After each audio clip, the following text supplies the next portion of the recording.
সুপ্রিয় দর্শক, এই মুহূর্তের সবথেকে বড় খবর। দর্শক, এবার সুপ্রিম কোর্টের বর্ষিয়ান আইনজীবী একেবারে ভয়ঙ্কর লজ্জার মুখে। আরজিকর কাণ্ডের মতো নক্কারজনক একটি ঘটনার মামলা লড়তে গিয়ে নিজের মান সম্মান সব জলাঞ্জলি দিলেন সুপ্রিম কোর্টের বর্ষিয়ান আইনজীবী কপিল সিব্বাল। এবার কপিল সিব্বালকে জুতোর মালা পরানোর নিদান। দর্শক, এই মুহূর্তের সবথেকে বড় খবর।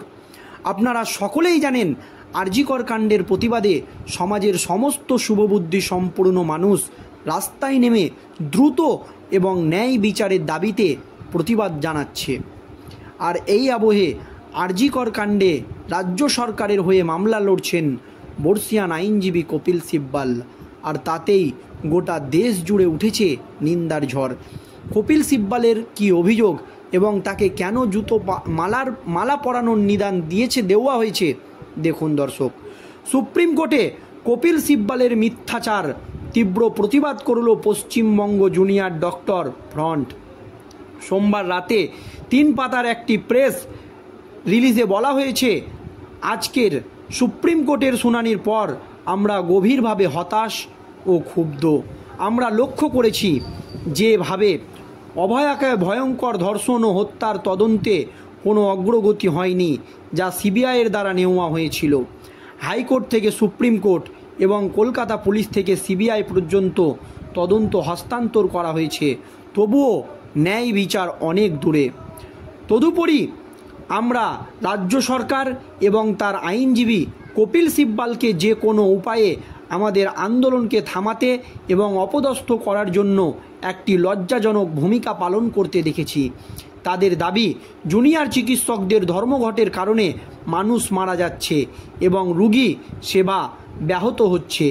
আমরা সবাইকে স্পষ্টভাবে মনে করিয়ে দিতে চাই যে রাজ্যের প্রতিটি মেডিকেল কলেজে রোগী পরিষেবা চালু আছে। সিনিয়র ডাক্তাররা অক্লান্ত পরিচর্যা দিয়ে যাচ্ছেন। আমরা জনসাধারণকে মনে করিয়ে দিতে চাই যে রাজ্যে 245টি সরকারি হাসপাতাল রয়েছে, যার মধ্যে 26টি মেডিকেল কলেজ।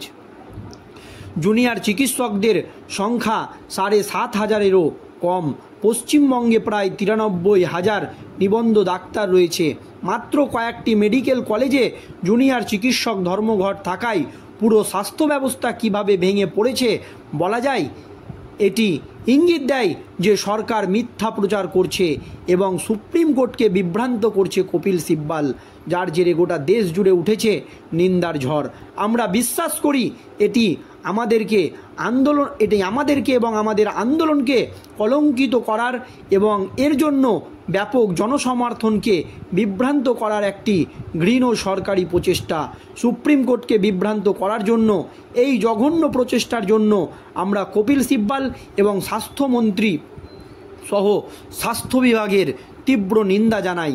আমরা সরকার এবং সুপ্রিম কোর্ট উভয়কেই মনে করিয়ে দিতে চাই যে জুনিয়র ডাক্তাররা স্বাস্থ্য ব্যবস্থার মূল স্তম্ভ নয়, তারা শুধুমাত্র শিক্ষার্থী। যদি আমরা সরকারের পরিসংখ্যানকে সত্য বলে মেনে নিই, তবে শুধুমাত্র জুনিয়র ডাক্তারদের ধর্মঘটের কারণে যদি স্বাস্থ্য ব্যবস্থা ভেঙে পড়ে, তবে এটি আসলে সরকারি হাসপাতালে সিনিয়র ডাক্তার, নার্স এবং স্বাস্থ্যসেবা পরিকাঠামোর তীব্র ঘাটতিকে তুলে ধরে। এই দায় স্বাস্থ্য বিভাগ ও স্বাস্থ্যমন্ত্রী এড়াতে পারেন না। আমরা আমাদের আন্দোলনের জন্য বাংলার জনগণের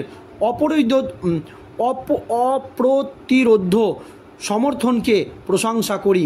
তাদের রাতের প্রতিবাদ এবং রাস্তায় গড়ে ওঠা মানববন্ধনের জন্য বিপরীতে আমরা নৈহাটি থেকে বারাসাত এবং মাথাভাঙা থেকে কাঁচরাপাড়া পর্যন্ত জনগণের ওপর শাসক দলের গুন্ডা ও পুলিশের হামলার তীব্র নিন্দা জানাই।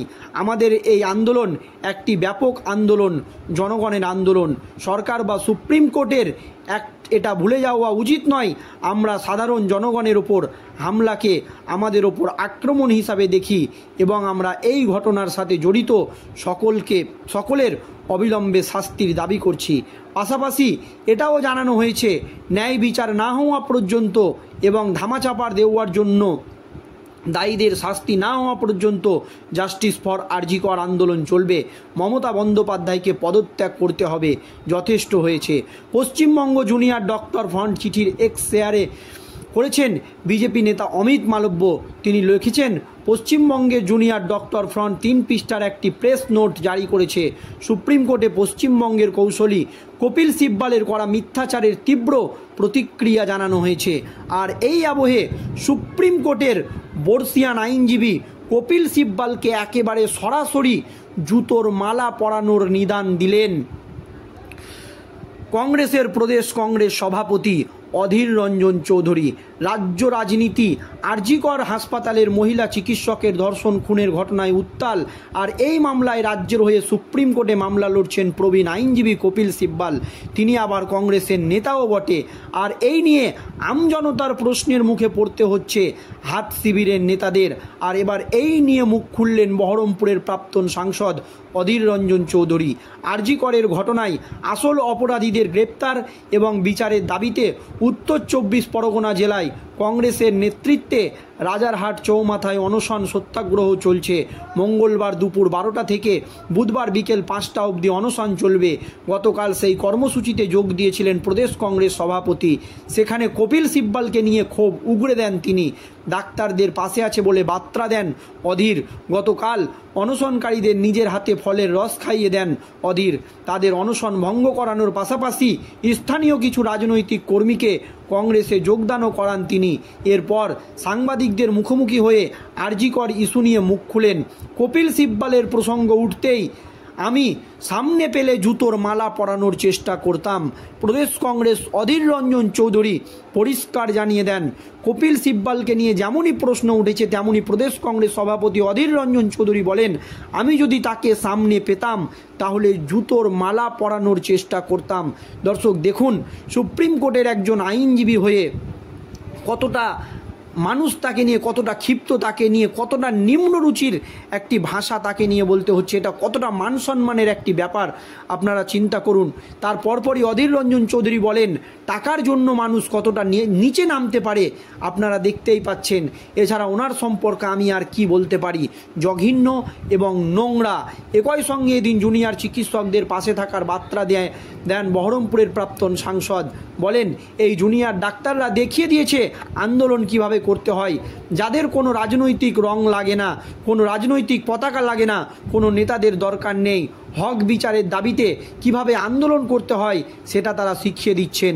এরপর আরজি কর ইস্যুতে রাজ্যের মুখ্যমন্ত্রী মমতা বন্দ্যোপাধ্যায়কে নিশানা করে অধীর বলেন, রোজই রাজ্যের মুখ্যমন্ত্রী নানান অজুহাত করে লোক দেখানোর চেষ্টা করছে। দেখো, আমি চিকিৎসকদের পাশে রয়েছি। যদি মুখ্যমন্ত্রী সত্যিই সঠিক বিচার চাইতেন তাহলে তার গুন্ডা বাহিনী দিয়ে হাসপাতালে হামলা চালাতেন না, পুলিশকে দিয়ে ভয় দেখানো, মঞ্চে দাঁড়িয়ে হুমকি দিতেন না। এখন এই সব যখন কিছু কাজে আসে না তখন নত হওয়ার ভান করছেন। যদি উনি সত্যি বিচার চাইতেন ও মুখ্যমন্ত্রীর পদ ও গরিমাকে সম্মান করতেন